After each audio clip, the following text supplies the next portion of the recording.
Ustadz, ana mau bertanya tentang maksud jujur kepada Allah dalam perkara iman. Dan ana mohon Ustadz yakinkanlah ana bahwasanya Allah itu Maha Pemaaf. Jujur itu artinya imannya nggak pura-pura. Imannya itu benar dia beriman. Sholatnya itu benar dia lillahi ta'ala. Jadi kalau dikatakan orang dusta dalam keimanannya munafik. Maka Allah katakan innal munafiqina fid darkil asfali minan nar. Orang-orang munafik itu berada di keraknya api neraka. Kenapa? Mereka nggak jujur sama Allah. Mereka pura-pura. Wa idza laqul ladzina amanu qalu amanna. Kau berjumpa dengan orang-orang beriman, kami beriman.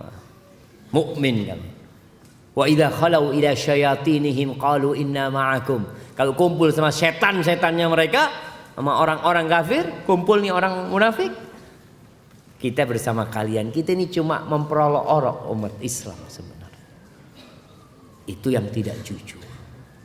Bagaimana antum tahu antum jujur apa tidak? Antum lihat, antum ketika sholat itu untuk siapa sih? Antum datang ke masjid untuk siapa? Dan kejujuran akan tampak ketika antum sendirian. Apakah antum beribadah? Jangan sampai antum ibadah selama ini hanya pura-pura mengharapkan pujian orang. Adapun bagaimana antum supaya yakin Allah itu Maha Pemaaf, subhanallah.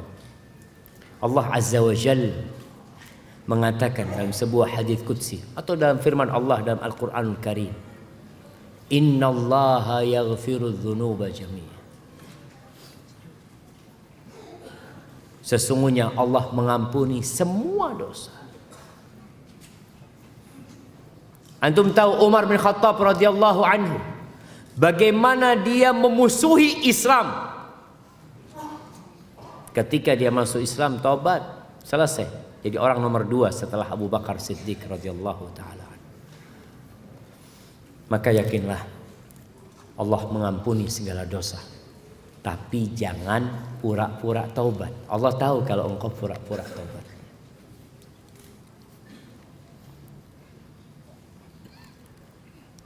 Bismillah, semoga Allah menjaga antum, sehatkan antum, dan semoga memberkahi semua yang hadir di kajian akbar ini. Amin ya rabbal alamin. Saya anak muda Ustaz yang sudah lama hijrah.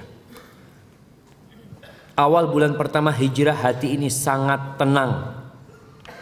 Dan akhir-akhir ini anak goyang imannya semenjak masuk SMA. Dan karena nafsu anak sering bermaksiat dikala sendiri, dan ajibnya anak langsung bertobat. Tapi itu hanya bertahan hanya beberapa hari. Anak mohon doanya Ustaz agar anak sembuh, dan anak mohon kepada jamaah untuk seluruh jamaah agar anak sembuh. Dan anak mohon kepada jamaah untuk didoakan agar sembuh dari kebiasaan buruk. Jazakallah. Jamaah rahimakumullah. Siapa yang tidak berbuat dosa? Semuanya berbuat dosa. Maka disyariatkan istighfar, memohon ampun kepada Allah Azza wa Jalla. Tapi istighfar kita kadangkala itu perlu diistighfari lagi. Karena apa? Karena kita nggak serius tobat. Ketika seorang bertobat mohon ampun kepada Allah SWT, antum tahu syahwat itu hanya kenikmatan sesaat, selesai. Tuh orang-orang yang berzina, berapa jam dia merasakan syahwatnya? Sebentar. Setelah itu dia akan terbebani dengan dosa itu. Dia pulang ke rumahnya takut istrinya tahu, takut pelacurnya ini itu, akan jadi beban buat dia. Sehingga dia bertobat. Tapi nanti datang lagi syahwatnya seperti itu. Maka apa yang harus dilakukan? Tadi udah kita bahas. Bagaimana memupuk keimanan dan tauhid. Bagaimana keikhlasan. Bagaimana keyakinan kita tumbuhkan. Ketakwaan kepada Allah, keikhlasan. Antum pelajari tentang Allah. Karena kalau antum kenal sama Allah, antum akan cinta sama Allah SWT. Dan kalau ingat bagaimana syahwat ini membuat Allah murka sama kita, membuat kita kehilangan kenikmatan dalam kehidupan ini gara-gara dosa-dosa yang kita lakukan. Hadza wallahu a'lam bissawab.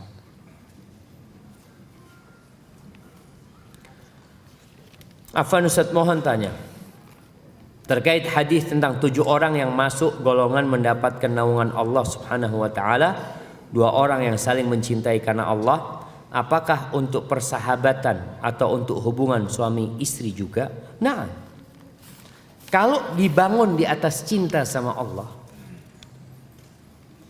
maka itu menjadi hubungan yang kekal dan abadi.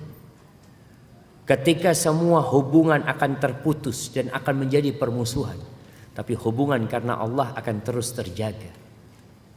Bagaimana orang-orang di surga pun kadangkala ingat sama kawannya yang beriman, kok nggak kelihatan di surga? Dia pun bisa memberikan syafaat, memohon kepada Allah. Suami istri pun seperti itu. Makanya Rasul SAW membangun rumah tangganya di atas cinta kepada Allah. Nabi SAW pernah mendiamkan istrinya selama 1 bulan. Ketika istrinya menuntut sesuatu, menuntut tambahan nafkah, atau suka bikin ribut di rumah, ini udah ada yang nggak benar.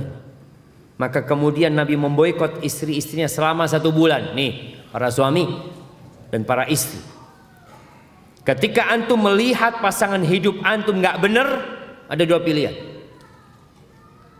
Antum perbaiki istri antum, perbaiki suami antum untuk taat kepada Allah Azza wa Jalla. Nggak bisa, selamat tinggal. Wah, enak banget Ustaz, selamat tinggal. Ya memang seperti itu. Ketika cintanya dibangun karena Allah Subhanahu wa taala. Suami korupsi, suami bawa makanan haram ke rumah, kasih nasihat, "Bang, jangan dibawa lagi yang seperti ini, Bang." Kita bisa nahan lapar, tapi nggak bisa nahan dari panasnya api neraka. Suami tetap memaksa kayak gitu, "Bang, anak gugat cerai." Nabi SAW mendudukkan istri-istrinya. Allah turunkan firman-Nya di surat Al-Ahzab ayat 28-29. Qul ya ayuhan nabi qul li azwajik. Wahai Nabi, katakan kepada istri-istrimu, in kuntunna turidna al-hayatad dunya wa zinata. Kalau ambisi kalian dunia dan kenikmatannya, fata'alaina, kalian ke sini, aku kasih harta, aku kasih pasangan, selesai. Aku akan ceraikan kalian dengan perceraian yang baik, selamat tinggal sudah. Gak bisa kita bersama. Itu kalau suami istri dibangun di atas kecintaan kepada Allah dan Rasulnya. Wa in kuntunna turidna Allah. Tapi kalau tujuan kalian adalah Allah, Rasulnya dan kehidupan akhirat, maka Allah menyediakan buat orang-orang yang baik di antara kalian pahala yang besar. Barakallahu fikum.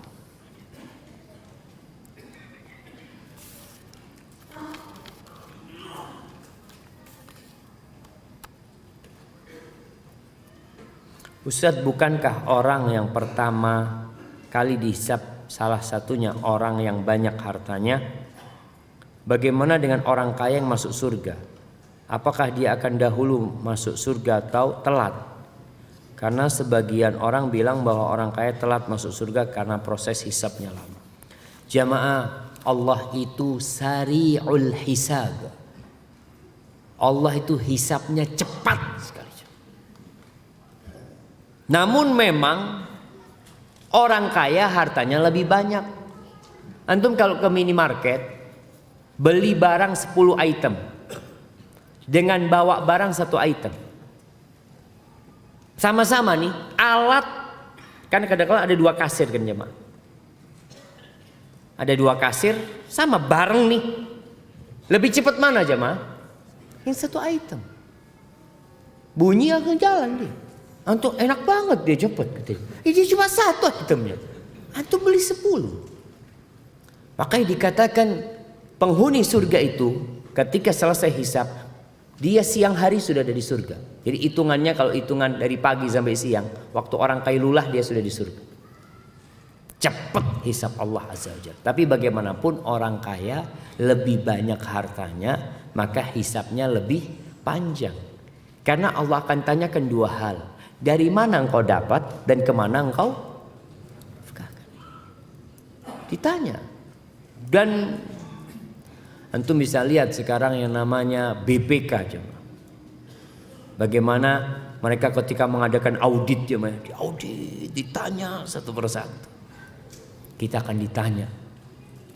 an kulli saghiratin wa kabira. Tentang yang besar dan yang kecil. Makanya orang-orang pelaku dosa mengatakan, mali hadzal kitab la yughadiru saghiratan wala kabiratan illa ahsaha. Ini gimana nih catatan ini? Semuanya ada, kata dia. Yang besar dan yang kecil, semuanya tercatat. Iya. Nggak ada yang disisakan sama Allah SWT. Wa ma kana rabbuka nasiya. Allah nggak lupa aja. Maka kalau dikatakan orang kaya hisabnya lebih lama. Karena memang masalahnya itu ada banyak yang perlu dipertanggungjawabkan oleh dia. Tapi orang miskin, apa sih yang dia miliki? Dia umpamanya yang dia makan, dia dapat gaji hari itu, dia makan selesai, habis ya. Tapi ada orang kaya sampai numpuk harta ya. Dia punya rumah, dia punya mobil, punya motor. Motornya 17. Buat apa punya motor 17? Nggak ada, buat dilihat-lihat katanya. Ahsan buka showroom kalau seperti itu. Jadi tiap hari ke showroom dia lihat motor Kanjeng Jamaah. Ada orangnya. Subhanallah.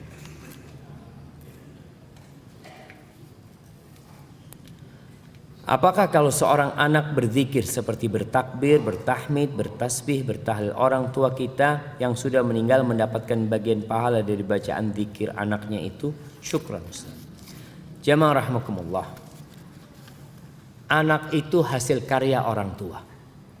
Kalau orang tua yang ngajarin anak ini berzikir, yang ngajarin anak ini baca Quran, yang ngajarin anak ini sholat, selama anak itu hidup orang tua dapat pahala.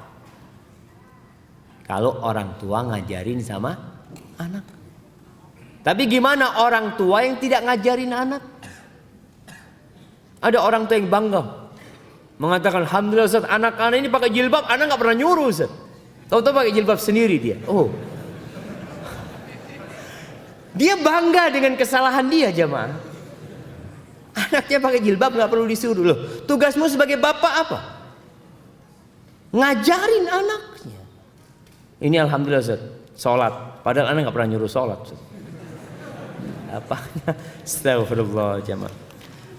Tapi kalau istighfar, sang anak mohon doa atau berdoa memohon kepada Allah ampunan buat orang tuanya, iya, itu akan jadi pahala buat orang tuanya. Sampai ada orang tua yang masuk surga jamaah, ditaruh di tempat yang tinggi, dia sampai kebingungan, mengatakan, anna li hadza, gimana aku bisa dapat posisi ini, gimana kata dia. Dia tahu kullu nafsin bima kasabat rahina. Orang tuh tahu ya dengan amalan dia akan dia tergadaikan dengan amalannya. Dia tahu nggak mungkin kayak gini yang aku dapatkan. Balil insanu ala nafsihi basirah. Dia tahu dengan kerjaan dia selama hidupnya di muka bumi. Maka dia bertanya, ya Allah, aku kok bisa dapat kayak gini? Gimana ceritanya? Bistighfari waladika laka. Karena istighfar anakmu untukmu. Maka anak hendaklah banyak-banyak beristighfar. Rabbighfirli wali walidayya warhamhuma kama rabbayani shaghira. Dan berusaha menghafal Al-Qur'anul Karim. Karena anak yang menghafal Al-Qur'anul Karim ada sesuatu yang indah buat orang tuanya. Hadza wallahu a'lam bishawab. Saya ingin bertanya tentang hutang piutang yang tadinya berteman dekat, bahkan seperti saudara kandung, kajian bareng, belajar agama bareng, dan lain-lain. Karena ada hal tersebut beliau menghindar dan tidak ada silaturahmi lagi, bahkan menghilang begitu saja. Apa yang harus saya lakukan? Subhanallah. Itu utang jemaah. Utang itu hammun bil lail wa dhullun fin nahar. Utang itu kegalauan di malam hari, kehinaan di siang hari. Makanya sampai ada seorang yang mengatakan, kalau engkau nggak suka sama satu orang, utangin dia. Insya Allah nggak muncul lagi dia sudah. Selesai sudah. Ada fulana, antum mau utang, ana kasih nih. Nggak ketemu lagi sama dia. Dan cara mengetahui kepribadian seseorang itu salah satunya adalah dengan uang. Jadi sebenarnya teman antum ini malu sama antum. Mungkin dia orang baik, cuma malu mau ketemu antum gara-gara punya utang. Pernah ada seorang tabi'in yang dia sakit. Dia sakit di Madinah misalnya. Dia sakit, orang-orang gak ada yang besuk dia. Mana nih orang-orang kok gak ada yang besuk anak, kata dia. Dia orang kaya yang suka bantu orang-orang. Dikatakan orang-orang malu membesuk. Karena mereka pada punya utang semua. Kata dia, semua yang punya utang sama anak halalkan. Sore hari itu sampai tangga rumahnya ambruk. Karena orang sudah gak punya utang, gak ada malu, gak ada apa jamaah. Jadi sebenarnya teman antum ini malu sama antum. Maka nasihat anak, kalau bisa antum ikhlaskan. Antum katakan udah, antum gak usah kepikiran. Dengan utang itu udah anak ikhlasin.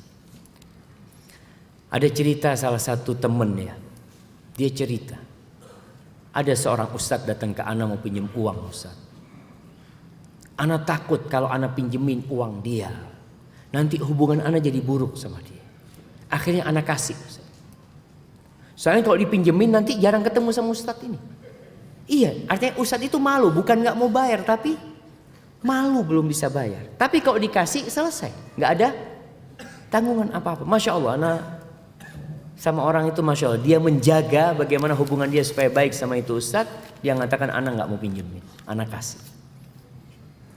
Karena tadi supaya jangan sampai yang awalnya saudara seperti saudara kandung gara-gara utang, ya sudah selesai. Apalagi antum mampu antum bantu.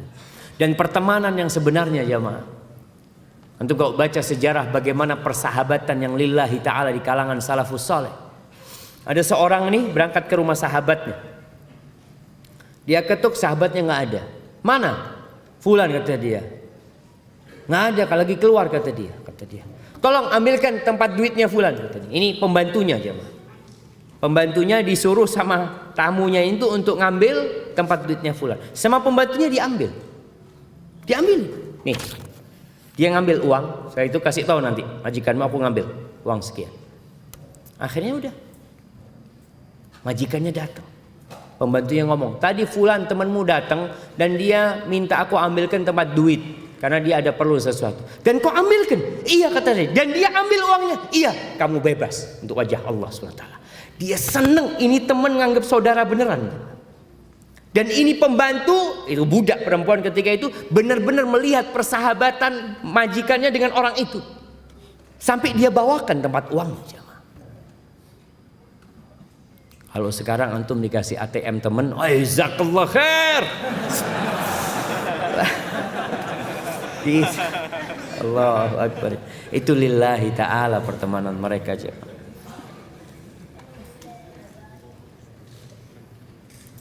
Ustaz, apabila akhwat yang menerima godaan berzina tapi menolak, apakah dia juga mendapatkan naungan di hari kiamat? Gimana kalau perempuan diajak berzina dengan laki-laki yang tampan, dengan laki-laki yang bangsawan berduit, tapi dia menolak, maka insya Allah dia juga akan mendapatkan naungan dari Allah Subhanahu wa ta'ala.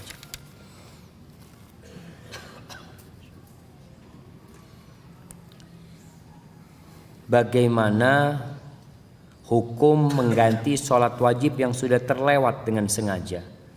Ada yang bilang harus diganti, ada yang bilang mengganti sholat fardu itu paham khawarij. Bismillah, ana izin minum jamaah.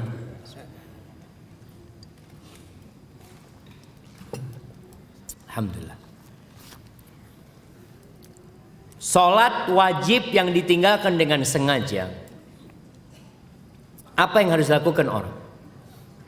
Ada dua pendapat para ulama. Jumhur ulama berpendapat dia harus bertobat dan mengganti. Itu pendapat jumhur ulama. Yang pendapat khawarij, mereka itu mewajibkan kepada wanita yang datang bulan untuk mengganti sholat. Itu paham khawarij. Jadi perlu dibedakan. Yang mewajibkan mengganti sholat wajib yang ditinggalkan dengan sengaja itu madhab jumhur ulama. Tapi pendapat ulama yang lain mengatakan dia tidak wajib mengganti. Dia wajib bertobat dan memperbanyak sholat sunnah. Karena mau diganti gimana nggak akan tergantikan. Udah keluar waktunya mau diganti. Sehingga kalau bisa diganti, antum sholat duhur, nantilah anak isya aja sholatnya capek sekarang. Enggak, antum berdosa besar meninggalkan itu jamaah. Maka ada dua pendapat para ulama. Sebagian mengatakan yang lebih hati-hati itu mengganti, melihat seperti itu. Namun ana lihat wallahu alam yang lebih kuat, nggak bisa antum ganti. Antum harus tobat. Dan kalau antum meninggalkan sholat tahunan, itu beban harus ada di benak antum. Kalau diganti orang merasa sudah selesai kan jemaah. Udah ganti. Enggak akan pernah tergantikan. Maka antum bertobat, perbanyak amal soleh, dan takut sholatnya tidak diterima sama Allah. Itu harus ada perasaan itu.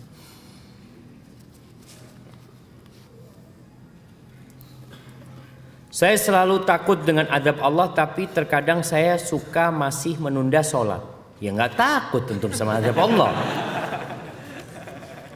Orang kalau yakin jamaah, antum lihat orang yang yakin ada polisi di sana, nggak mungkin dia nggak pakai seat belt. Yakin polisi langsung seret. Kenapa? Yakin polisi itu. Iya polisi. Tapi ini orang yakin dengan adab Allah, namun kadang-kala lupa.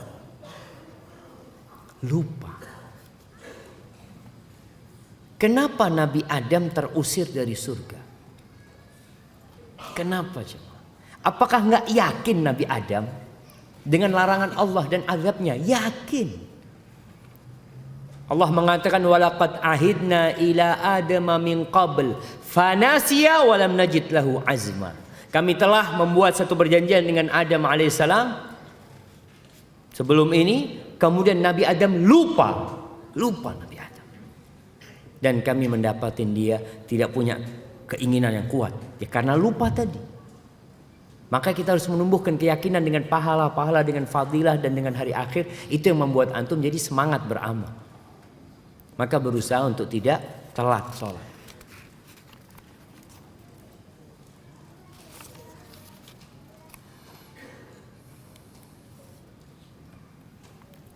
Nah, ana bekerja di BUMN, memutuskan resign, tapi ibu tidak mendukung. Suami sangat mendukung ana resign. Mohon tips dan doanya agar ana istiqomah tanpa ketakutan akan rezeki. Syukron. Nah, banyak orang tua yang takut anaknya tidak bisa membantu orang tuanya lagi. Seorang wanita yang sudah bersuami, maka dia wajib taat dan patuh kepada suami. Selama perintah suami tidak bertentangan dengan perintah Allah Azza wa Jalla. Taat.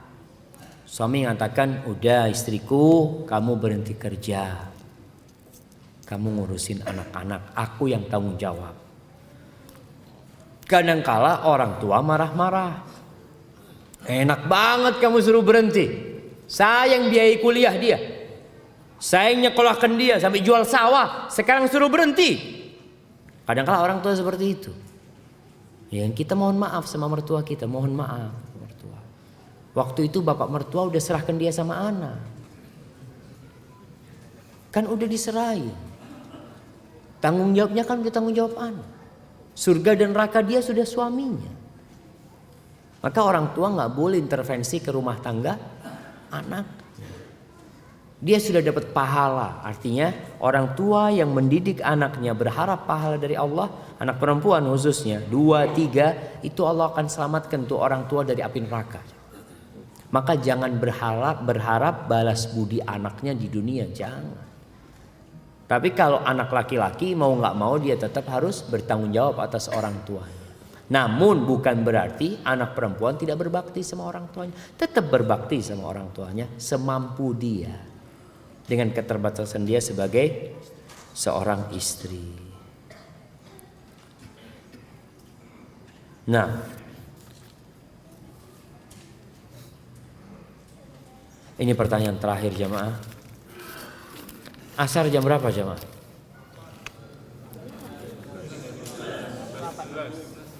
3:11 Nah, ana rasa ini pertanyaan terakhir. Apa pertanyaan terakhir? Ustaz, bagaimana hukumnya seorang suami yang sudah hijrah tapi masih belum bisa menahan amarahnya, temperamental?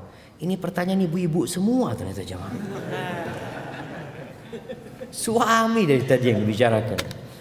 Nah, bicara amarah.